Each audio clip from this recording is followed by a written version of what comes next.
Assalamualaikum warahmatullahi wabarakatuh. Waalaikumsalam. Bapak Ibu, saudara dan saudari, mari kita mulai. Bismillah. Kita bersyukur kepada Allah setelah sekian lama, kurang lebih 2 tahun, kajian Ahad pagi tidak bisa digelar secara tatap muka. Hari ini Allah anugerahkan kepada kita semua anugerah yang sangat besar, sangat istimewa.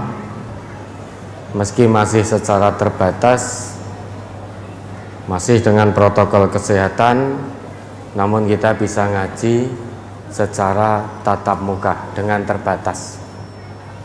Karena biar bagaimanapun ngaji secara offline tidak akan tergantikan oleh apapun, bahkan oleh materi. Kekayaan sepenuh bumi juga tidak akan bisa menggantikan ngaji secara offline. Tentunya meski sekian lama kita tidak bisa tatap muka, insya Allah kita semua tidak lupa tentang nidom kajian kita. Pun kesupen apa mboten? Ya. Insya Allah tidak lupa nidom kajian yang ada di majelis tafsir Al-Quran ini. Nidom kajian kita selain kita bersama-sama mendengarkan dengan khidmat, kemudian memahaminya, setelah itu kita saling mengingatkan untuk mengamalkan apa yang sudah kita kaji. Karena biar bagaimanapun yang namanya ilmu harus diamalkan. Al-ilmu bila amalin kasyajari bila samarin. Ilmu tanpa amal itu hanya laksana pohon tanpa buah. Dan agama ini bukan hanya sebatas untuk pengetahuan. Lebih dari itu, setelah diketahui, maka agama ini harus bisa menjadi komitmen dalam kehidupan kita sehari-hari. Dan tidak ada alasan bagi kita, Bapak, Ibu, saudara dan saudari, untuk tidak bersyukur kepada Allah. Kita menjalani amanah kehidupan dari Allah ini, oleh Allah diberikan pedomannya. Dan pedoman dari Allah ini diajarkan langsung oleh Rasulnya. Sedangkan kita tahu menurut ketetapan Allah, ayatnya insya Allah sudah hafal semua. Al-Isra ayat 9. Bahwa pedoman dari Allah ini akan mengantarkan kita menuju jalan yang paling lurus, sehingga tidak ada bengkok. La ya'tihil batil min baini yadayhi wala min khalfih. Ini pedoman yang akan mengantar kita ke jalan yang paling lurus. Tidak ada jalan selain apa yang Allah turunkan yang bisa mengantarkan kita, menuntun kita menuju jalan Allah yang lurus. Tidak ada jalan lain. Tidak ada salahnya diingat kembali itu, Ustaz, sebelum kita jawab pertanyaan yang sudah masuk. Al-Isra ayat 9. Surat Al-Isra nomor surat 17 ayat 9. A'udzu billahi minasyaitonir rajim. Inna hadzal qur'ana yahdi lillati hiya aqwam wa yubashshirul mu'minina alladzina ya'maluna as-solihati anna lahum ajran kabira. Satu ayat lagi. Wa annal ladzina la yu'minuna bil akhirati a'tadna lahum 'adzaban alima. Sesungguhnya Al-Quran ini memberikan petunjuk kepada jalan yang lebih lurus dan memberi kabar gembira kepada orang-orang mukmin yang mengerjakan amal soleh bahwa bagi mereka ada pahala yang besar. Dan sesungguhnya orang-orang yang tidak beriman kepada kehidupan akhirat, kami sediakan bagi mereka azab yang pedih. Dalam ayat ini Allah menegaskan, inna hadzal Qur'an, sungguh, kata Allah begitu. Allah mengatakan sungguh Quran ini yahdi lillati hiya aqwam, menunjukkan pada kita semua atau siapapun yang mengikuti Al-Quran kepada jalan yang paling lurus.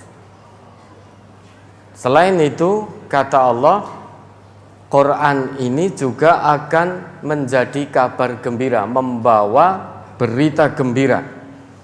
Bagi siapa? Wa yubasyirul mu'minina alladzina ya'malunas sholihat anna lahum ajran kabira. Quran ini sebagai kabar gembira, berita gembira bagi orang-orang yang beriman kepada Allah. Dan imannya dibuktikan dengan amal soleh. Sehingga tidak cukup hanya ngaku iman di lisan tanpa pembuktian. Kalau kita ngaku beriman kepada Allah, lisan kita mengikrarkan itu, maka kalau ingin mendapatkan kabar berita, kabar gembira yang datang melalui Al-Quran, yaitu pahala yang besar di sisi Allah, iman kita harus dibuktikan dengan amal soleh. Sehingga kesimpulannya, pengetahuan saja tanpa amal soleh tidak cukup.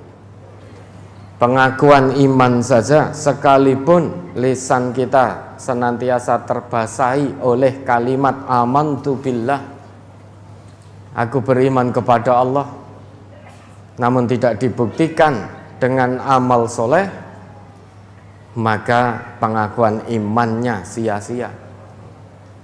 Karena iman butuh pembuktian. Orang yang bisa membuktikan imannya dengan amal soleh, itulah yang akan mendapatkan kabar gembira dari Allah, berupa ajrun kabirun, pahala yang besar. Pahala yang besar di sisi Allah. Dunianya selamat, akhiratnya selamat dalam kebahagiaan yang abadi. Ini yang tidak didapati oleh orang-orang di luar Islam, oleh orang-orang yang tidak beriman kepada Allah. Makanya kita bersyukur sekali, hati kita digerakkan oleh Allah, diringankan oleh Allah,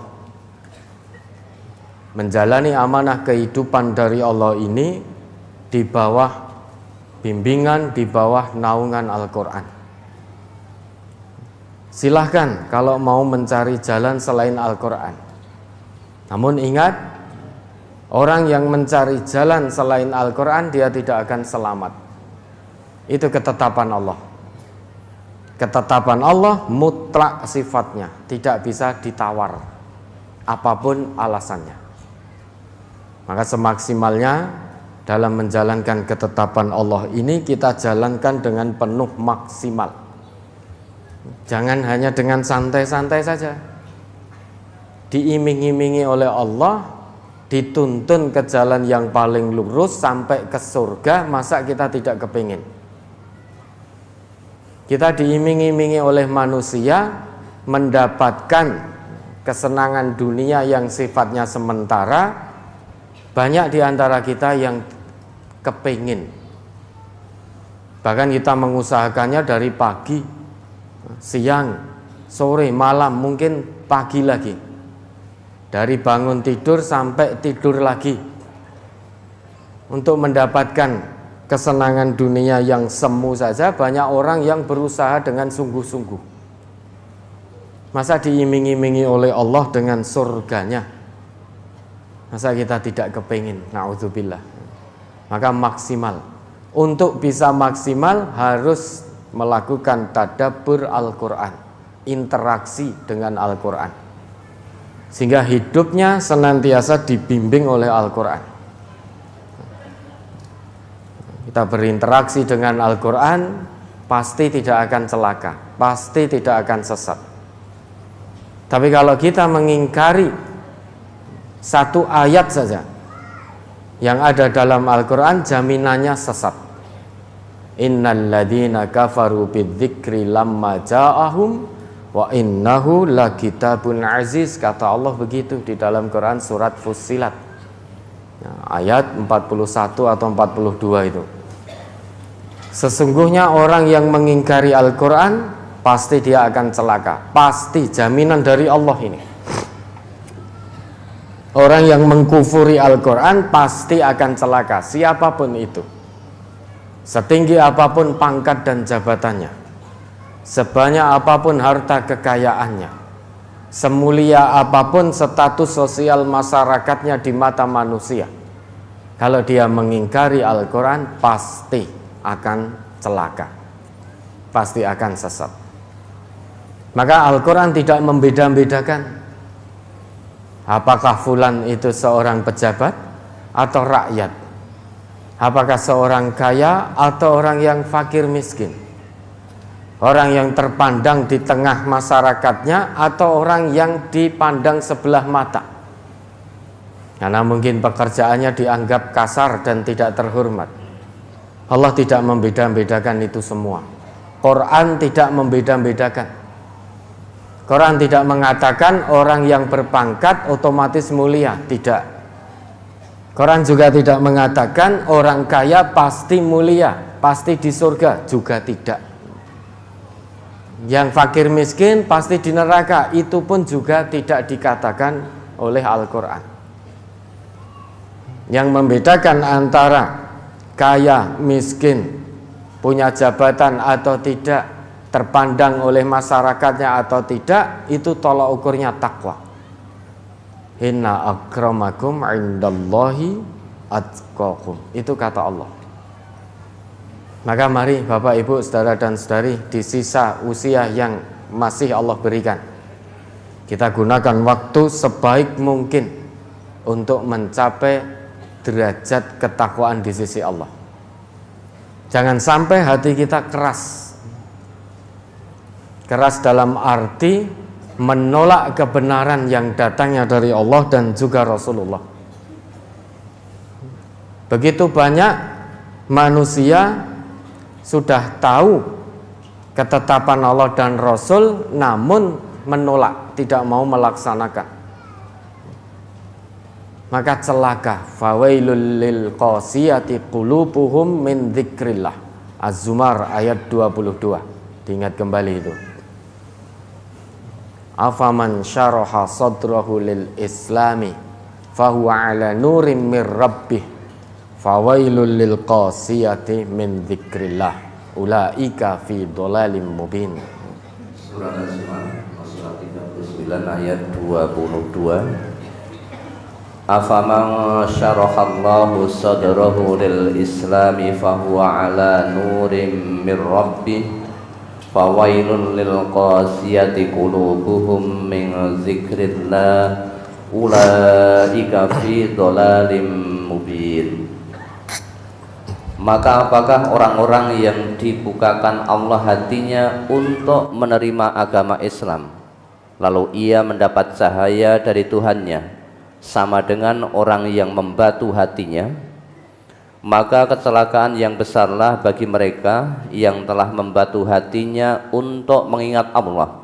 Mereka itu dalam kesesatan yang nyata. Tentu beda. Orang yang mendapatkan petunjuk hidayah dari Allah, menerima Islam secara kafah, terbuka hatinya, sehingga Islam diamalkan dalam kehidupan sehari-hari, tentu tidak sama dengan orang yang tertutup hatinya atau terbuka namun hanya sedikit, setengah-setengah, jelas beda. Orang yang hatinya terbuka namun sedikit, setengah dalam menjalankan Islam, atau bahkan tertutup sama sekali, itu kata Allah dalam ayat ini, orang tersebut hatinya keras. Maka fawailun, celaka, lil qasiyati qulubuhum min dzikrillah, celaka bagi orang-orang yang punya hati keras sehingga tidak lagi mengingat Allah. Padahal agama ini, aturan Allah, aturan Rasul ini hanya ada dua, if'al atau la taf'al, sangat mudah. Kalau Allah perintahkan, Rasul perintahkan, berarti if'al, kerjakan. Tidak usah tawar-menawar lagi, kerjakan sudah, pasti selamat. Kalau Allah dan Rasul larang, maka la taf'al, jangan kerjakan. Karena kalau kita mengerjakan larangan Allah, larangan Rasul, pasti celaka. Namun demikian, Allah sudah tunjukkan dua jalan. Wahadainahun najdain. Kami tunjukkan dua jalan. Jalan ke surga yang dipenuhi dengan hal-hal yang membosankan. Jalan ke neraka yang dipenuhi dengan hal-hal yang menyenangkan, cocok dengan hawa nafsu. Allah juga sudah utus Rasulnya, sehingga kita sudah tahu mana jalan ke surga, meski membosankan, namun itu harus kita tempuh. Ngaji ini bagi hati yang keras membosankan, duduk berjam-jam, tanpa mendapatkan apapun, suguhane ora entuk. Kan mboten entuk suguhan niki, sangu dewi. Bawa sendiri, buang sampah sembarangan tidak boleh, harus masuk ke dalam tasnya masing-masing sampahnya. Ini kan hal yang membosankan. Jangan kesini juga tidak diundang, saya kesini juga tidak ada yang undang. Tetapi kita semua datang karena ikhlas mengharap ridha Allah. Kita butuh Allah, bukan Allah yang butuh kita. Maka kita datang. Segala daya upaya kita lakukan. Mulai persiapan secara fisik, persiapan sangunya, dan lain sebagainya. Lakukan safar ke tempat ini juga butuh biaya. Sampai di sini orang entuk ngantuk. Coba, iya toh, nggak boleh ngantuk. Namun ada pula yang ngantuk, kayak didongengke. Itu semua kita lakukan demi apa coba? Kalau bukan mengharap ridha Allah, kalau bukan karena hati kita tergerak menyadari ini kewajiban kita kepada Allah. Kalau nuruti hawa nafsu, lebih baik kita di rumah.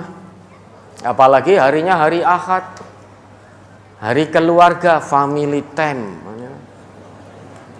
hari keluarga. Dari Senin sampai Sabtu panjenengan bermaisah. Hari Ahad saatnya bercengkrama, melepas penat dari pekerjaan. Lah kok kon ngaji? Datang ke sini, dibawa anaknya. Anaknya cilik ya ora seneng, mesti dina Minggu dijak ngaji. Ini untuk apa coba kalau kita tidak butuh kepada Allah?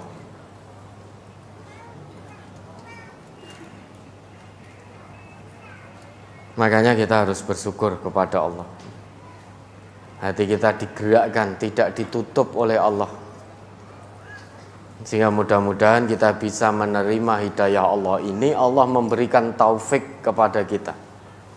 Taufik itu bimbingan dari Allah untuk kita mudah dan nyaman menjalankan petunjuk atau hidayah dari Allah ini. Orang yang mendapatkan taufik dari Allah, dia akan merasa ringan menjalankan agama ini tanpa merasa terbebani, tanpa merasa bosan. Mudah-mudahan ini menjadi rasa syukur kita semua, momentum kali ini, hari ini. Mudah-mudahan momentum kita meningkatkan rasa syukur setelah sekian lama dipisahkan oleh Allah. Siapa yang salah? Kita yang salah. Tidak usah mencari kambing hitam. Mari kita muhasabah, Bisa jadi selama ini karena kita ngaji di tempat nyaman, aman, sehingga lupa bersyukur kepada Allah. Adanya mung teko lunga. Mungkin dengarnya cuma mari dimulai dan mari diakhiri. Sehingga oleh Allah nikmat, nyaman, tentram, aman ngaji sementara waktu dicabut oleh Allah agar kita muhasabah. Kira-kira kangen apa ora? Kangen apa ora datang di tempat kajian? Dulu waktu masih pandemi, masih di tengah-tengah pandemi, banyak yang kangen. Kapan ya kira-kira bisa ngaji Ahad pagi lagi di gedung pusat, Majelis Pusat Mangkunegaran MTA. Lah sekarang Allah sudah buka ini, meski masih terbatas.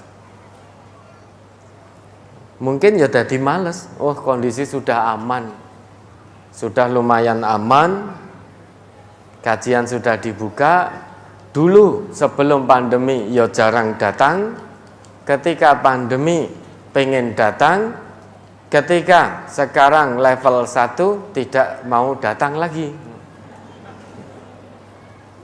Ya insya Allah ini tidak terjadi di panjenengan, di kita semua. Semuanya ikhlas karena Allah, kita butuh karena Allah.